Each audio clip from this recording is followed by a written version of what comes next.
Hi. I'd like to say thank you for all coming out today, because I know it was supposed to be the end of the world. You were all probably a bit worried about that, so yeah, thanks for coming. Thanks for Jeremy for inviting me up.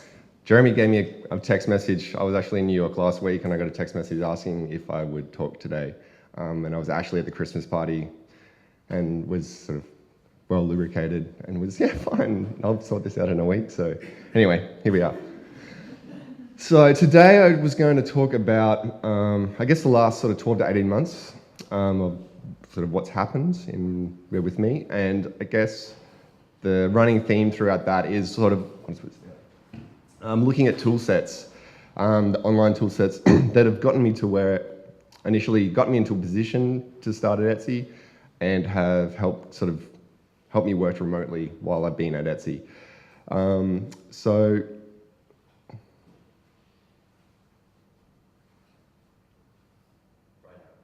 Yes. No.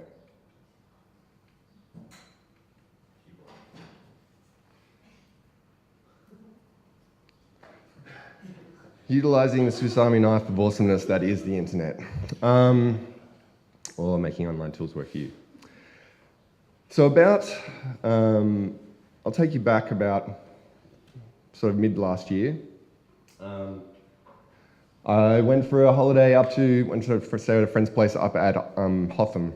And I'd sort of been, I've been doing what I've been doing for 10 years or 12 years.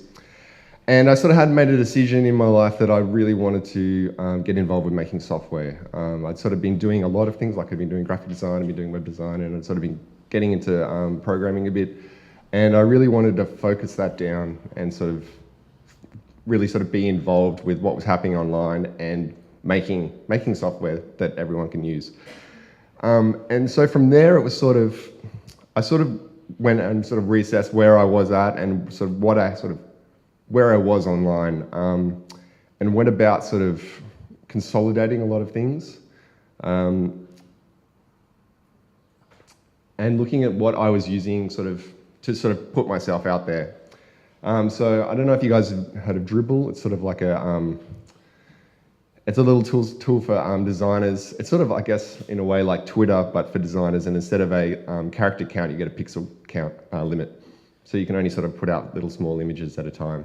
And so this is really good for I found for showing what I was working on for stuff that wasn't actually ever going to see the light of day. Like it might be little side projects or bits and pieces. And it was just a good way to keep things up and out there. GitHub, for those of you who don't know what that is like a social tool for programmers for code sharing. And although I wasn't myself contributing a lot of stuff up there, it was really good to be amongst that, because that's like the province of the industry that I wanted to be really involved with. So I spent a lot of time looking at what other people were doing and getting familiar with the tools. The underlying thing is Git, which is like a version control for code. And so teaching myself that and just being familiar with everything that was happening there. Twitter wasn't so much about what I was tweeting, it was about who I was following. I spent a lot of time, I was went through and reassessed and refiltered who I was following and wanted to be watching what was happening, where I was interested in being. And then my blog, I again went in there. My blog's just a constant as my wife said to me the other day, she goes, I finally get it. It's not about the journey, it's not about the destination, it's about the journey, because I'm always just, every other day tweaking it and tinkering with it. And that in itself I found is good just to keep my learning, trying new things, but also, being able to just update it on a whim and show what now I'm where I wanted to get to. So that was sort of, yeah, looking at that, those were the sort of things, and I made a decision to use those 4 things as a sort of focus point. There's many other things, lots of other tools you could look at, but that was sort of what I was sort of wanting to focus on. I then sort of made again, I was already sort of doing a few of these things, but I think I thought of sort of stepped it up, and there's some really good communities in Melbourne for design and development, and I started making it more of an effort to get along to most of those. Like a good example is Dribble. You have to get an invite to get to that, and I'd been asking for one forever on Twitter, and I went along to a meetup and was talking to someone, and they were like, oh yeah, I've got one, and I got an invite. So that in itself sort of like paid for going and meeting a lot of people, and it just sort of, again, this is the realm of sort of people making the stuff that I wanted to be involved with. So I spent time going and meeting these people and sort of, getting, one of the things was Rails Camp. I went along to that, which is sort of like a weekend of beer and coding for people doing programming. It's great. And at the time, the Ruby Australia organisation had just formed, and I put my hand up to do the logo. And so that was, again, like getting known in that community, getting known for people that are doing again, that stuff that I wanted to be involved in. I'm by nature an early adopter of stuff. I'm probably too earlier adopter. My list of passwords is enormous. But I've spent a lot, I really enjoy going out there and playing with new stuff. I think that's probably like one of the highlights of my working day, is just sort of hoping that something new is going to pop up so I can play with it. And I do give most things a good try, and and I'd spend time testing it out and sending feedback if there's something I see and I really sort of am passionate about it and I think, oh, this would be great, I would, send off an email or sort of, just a suggestion. I ended up getting in contact with the guys who ran a little sort of a plugin for Chrome and now all the other browsers, basically just for finding music online. And that was a great experience. The first time I went over to New York last year for a holiday, and I just went and had a coffee with them, and it was great. And that, again, is just another sort of step into that realm of what I wanted to be doing.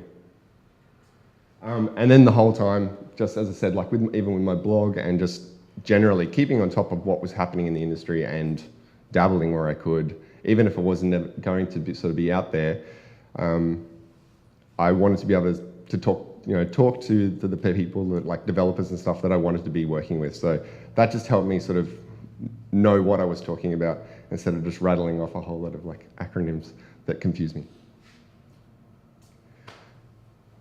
And this sort of, it's a funny thing, even though sort of I wanted to get to this place, it was crazy when I got an email one morning saying, hey, we found your stuff and we really like it, and would you be interested in working for Etsy? Still crazy. And there's sort of trying to track back how that actually happened, and it is when I sort of think about it now, it is a result of what I had gone through, all of that stuff previously. I'd sort of, without really knowing it, I'd sort of put myself into a position where when someone actually wanted to find me, there was just a slew of stuff that sort of showed what I was interested in, what I was doing, and where I was wanting to go. And so I think the actual event itself, the thing that sort of set it off was the creative director from Etsy was on a podcast giving a talk, and I was just listening to it on the way to work. And when I got in here, I just sort of looked him up and I followed him on Twitter and I think on a few other things, and I must have just popped up in a number of little notifications, and I think that was what it took. And it was just, it was great to get that email. And so from there, the discussion that happened, sort of, it brought up a whole new sort of lot of tool sets, a lot of tools that we needed to sort of work with. So the interview process was mainly remote. I did lots of Skype calls, and initially we're sort of working out how it was going to work. Etsy hadn't really had a designer as remote as I was before, and especially it's being in the US, the time zones are pretty different.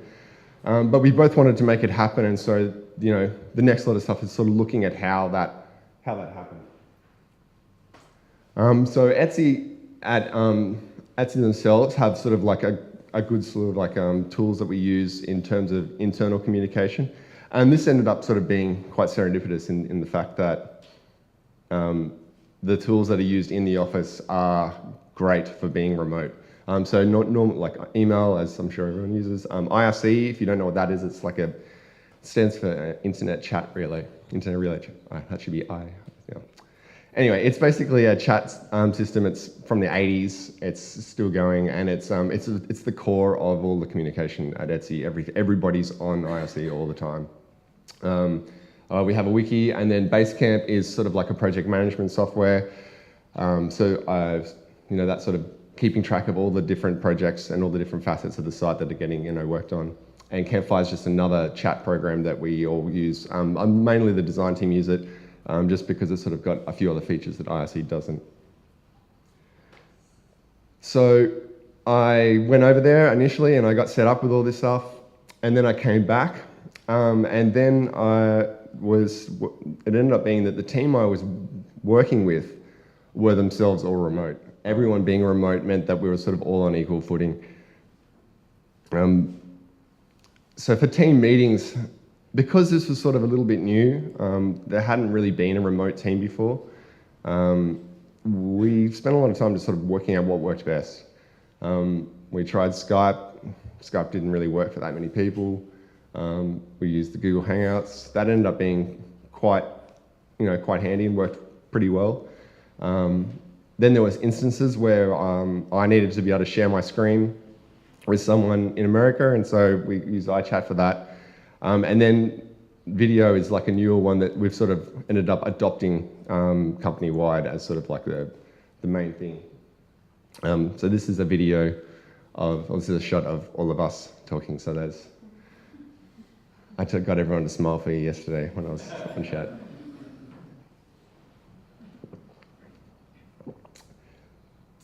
And then this little guy came along about 4 months ago, and in itself, I had to look at a tool set for this because my mother wanted photos, and my parents were retired sailing around up in Asia, so I had to find a way to get them. So that was just another thing that I used to get parts of my life out over the internet.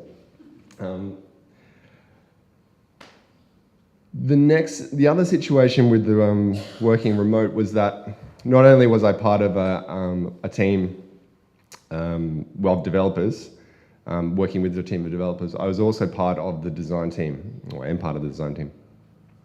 And those guys and all of that team, that's I think about a team of 20, and everyone there is in Brooklyn. This ended up being harder than I anticipated, and to their credit, everyone there was really helpful in trying to work out the best situation to include me in meetings and things that were happening in Brooklyn. So we started out, initially there was sort of like, we'd have a production meeting once a week, and it was in a large room, normally sort of one person speaking at a time for a period of time. And initially we tried sort of like just bringing in a laptop, sitting me there and trying to have me in the meeting. But it just didn't work. It was just sort of, there was too much, the room was too big. I couldn't really see what was going on. And it was really hard. And, we'd sort of talk about it afterwards. And we tried sort of, the different softwares and things like that. But that didn't it just didn't pan out. So then the meetings themselves rearranged, and sort of the meetings, instead of having like everybody from the production team in the meeting, it sort of broke down to just the designers in the meeting. This was still then in the same room, and it was better. Like I could I didn't have to contribute so much, and I would just sort of like log on. Mind you, this is sort of like 6 o'clock in the morning, so I just sort of roll out of bed, turn on the computer, and watch the meeting. And then I ended up, what I would do to sort of show what I was working on, I just do a screencast. And this worked out pretty well. Like I just sort of, talk to my computer and record what I was doing and sort of go through what I've been working on and send that off, and then everyone there could just sort of watch a movie of me doing what I was doing. But it still wasn't great. And so so the meetings over there refactored again and broke down into even smaller groups of about 4. And instead of sort of 5 minutes of talk time, it was 15 minutes of talk time. And this ended up working really well. So the setup would just be a computer in the room with the microphone going, and the video. So I think we were using like Hangouts for this one. And then as each of the designers were talking, we would just screen share. So there's 3 people in Brooklyn and I'm here. All the guys would have their own computers with them and just screen share and send me a link. So I'd actually just be able to hear them talking through the computer that was streaming the video, and then also look at the screen sharing from the other computer that's sharing that. And I'm actually surprised at how well this worked. I may as well have been there. I mean, it's not as good as being there, but it was still like, I found the sort of limitations that they just weren't there that they were previously. So that was just a sort of great way of working through all those problems and sort of coming to a solution that worked really well. And we'll continue to do it that way. So that was great. That was great that we could get to that. That's sort of like, and that's where I'm at the moment. So I'm still remote, and I'll be remote for the next sort of 6 months until we relocate to Brooklyn. But I just sort of wanted to go over how sort of that problem solving happened, and how sort of looking at knowing the limitations of the software and the tools that you're using, and just sort of, I guess, working them into how they work best for you. And the great thing, as I said before, is like every day there's something new that pops up. So there's clever people out there making awesome stuff. So yeah, get using that awesome stuff. Thanks. That's everything.